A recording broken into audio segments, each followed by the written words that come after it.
சரிடா, ஸ்கூலுக்கு சீக்கிரமே வந்துடுவீங்களோ? தெரியாத மாதிரி கேட்குற. நாங்கள் 7 மணிக்கெல்லாம் வந்துடுவோம். எங்கள் ஊருக்கு பஸ்ஸு 7 மணிக்கு தான் இருக்குது. ஸ்கூலுக்கு வேன் விடுற மாதிரி நம்ம ஸ்கூலுக்கும் வேன் விடலாம். யார் ஃபீஸ் கட்டுவா? எங்கள் அம்மா இது படிக்க வைக்கவே முக்கால் அழுகுது, நீ நடந்து போட்டி அப்படின்றவா. பஸ்ஸு ஃப்ரீன்னு போய் தான் பஸ்ஸில் அனுப்புதா, இல்லைன்னா தீப்டாஸ் வண்டியில் ஏற்றி விட்ருவா. ஆமாம், நீ முன்னாடி 8th படிக்கும் போதெல்லாம் அந்த வேனில் தானே வருவேன், நான் உன்னை பார்த்துருக்கேன். நான் உங்ககிட்ட எல்லாத்தையுமே சொல்லுவோம்ல, தெரியாத மாதிரியே கேட்குற. 8th நடந்ததடி, இப்போ தானே ஞாபகம் வருது. நீ எங்கள் கூட பஸ்ஸில் வரியா நாளையிலேருந்து?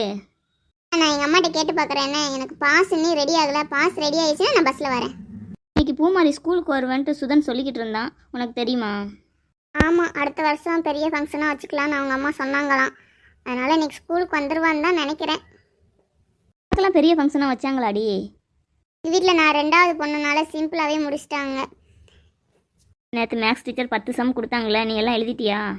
வீட்டு பக்கத்தில் நேற்று கோயில் கடை, நாங்கள் அங்கே கோயிலுக்கு போயிட்டோம். ஒரு சம்மு கூட எழுதலை, அதனால தான் சீக்கிரம் வந்தேன். நீங்கள் 2 பேரும் சீக்கிரம் வந்துடுவீங்கன்னு தெரியுமில்ல, வந்து சம் நீங்கள் எழுதியிருப்பீங்க, அதை பார்த்து எழுதிக்கலான்னு வந்தேன். எழுதிட்டீங்களா? அடி இங்கே கூத்த பார்த்தியாடி, நம்ம இவா எழுதிட்டு வருவா, இவளை பார்த்து பிட்டடிக்கலான்னு வந்தால் இவன் நம்மக்கிட்ட கேட்குறா. ஏஞ்சல், நீ எழுதலையா?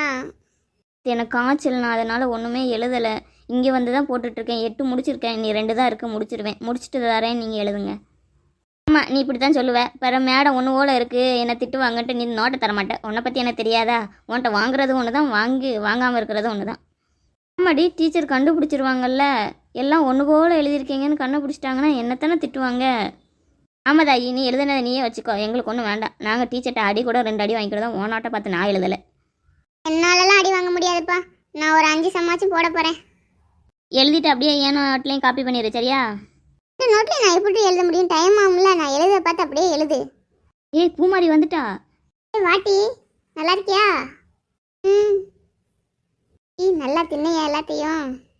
போட்டி, நானே எரிச்சலில் இருக்கேன். எப்படி 1 மாதம் லீவ் ஓட்டலான்னு பார்த்தா எங்கள் அம்மா 5வது நாளே பற்றி விட்டா.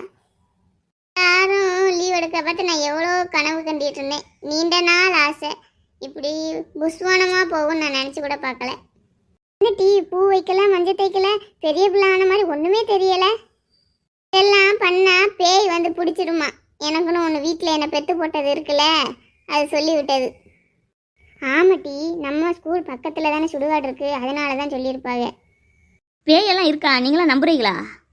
டீ இந்த நேரத்துலலாம் பக்கத்தில் வரும்னு சொல்லுவாங்க.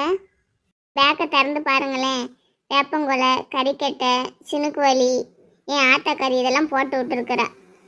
ஏஞ்சல், ரொம்ப நாள் கழிச்சு ஸ்கூலுக்கு வந்திருக்கிறேன், என்னன்னே கண்டுக்கிட மாட்டேங்கிற. நேற்று கணக்கு டீச்சரா 10 சம் கொடுத்தாங்கடி, யாருமே எழுதலை. அவளும் எழுதாமல் வந்துட்டா, அதனால இப்போ முடிச்சிட்டு இருக்கா. வெரி குட்னு வாங்கணும்ல, நல்லா படிச்சிருக்கான்னு சொல்லணும்ல டீச்சரு, அதுக்காண்டி எழுதிக்கிட்டு இருக்கா. அவளை பற்றி உனக்கு தெரியும்ல. ரொம்ப என்கிட்ட வம்பு இருக்காது, அவ்வளோதான் உனக்கு மரியாதை. சரி விடுங்க டி, சத்தம் போடாதீங்க, வாங்க கிளாஸ்க்குள்ளே போகலாம்.